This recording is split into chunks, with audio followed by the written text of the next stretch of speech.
আসসালামু আলাইকুম everyone, welcome back to another new video with Mamun Hossain. বন্ধুরা, আপনারা সবাই কেমন আছেন? আপনাদের দোয়া আলহামদুলিল্লাহ অনেক অনেক ভালো আছে এবং সুস্থ আছে। আপনারা যে যেখান থেকে আজকে এই ভিডিওটি প্লে করছেন আপনাদের সবাইকে অসংখ্য অসংখ্য ধন্যবাদ।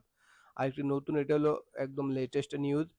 শীঘ্রই সরকারের রূপরেখা প্রকাশ করবেন প্রধান উপদেষ্টা। অন্তর্বর্তী সরকারের প্রধান উপদেষ্টা শীঘ্রই এই সরকারের রূপরেখা প্রকাশ করবেন। শনিবার ৩১শে আগস্ট প্রধান উপদেষ্টা ডক্টর মোহাম্মদ ইউনূসের প্রেস সচিব শফিকুল আলম সাংবাদিকদের এ তথ্য জানান। এদিন বিকাল থেকে রাত পর্যন্ত বিভিন্ন রাজনৈতিক দলের প্রতিনিধিদের সঙ্গে বৈঠক করেন প্রধান উপদেষ্টা। পরে সংবাদ সম্মেলনে বৈঠক নিয়ে বিস্তারিত তুলে ধরেন শফিকুল আলম।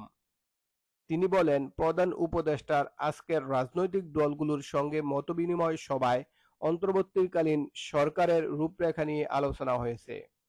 প্রধান উপদেষ্টা শীঘ্রই রূপরেখা প্রকাশ করবেন। শফিকুল আলম বলেন, প্রাতিষ্ঠানিক সংবিধান বিদ্যমান রাজনৈতিক সংকট নিয়ে আলোচনা হয়েছে।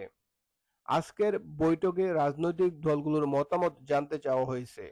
তিনি জানান, রাজনৈতিক দলগুলোর সংস্কার প্রস্তাবনার উপর নির্ভর করবে এই সরকারের মেয়াদ কতদিন হবে। তবে কোনো দলই এই সরকারের মেয়াদ নিয়ে প্রশ্ন তোলেনি। দলগুলো রাষ্ট্র সংস্কারের স্বার্থে ধৈর্য ধরতে রাজি আছে। এর আগে বিকাল ৩টা থেকে বিভিন্ন দলের সঙ্গে মতবিনিময় সভা করেন প্রধান উপদেষ্টা।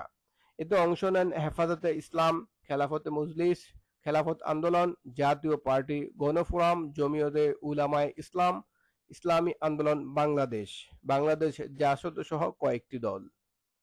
বন্ধুরা, আজকের ভিডিওটা এখানে শেষ করলাম। আবার দেখা হবে অন্য কোনো নতুন ভিডিওতে। সে পর্যন্ত আপনারা ভালো থাকবেন, সুস্থ থাকবেন এবং আমাদের সাথেই থাকবেন।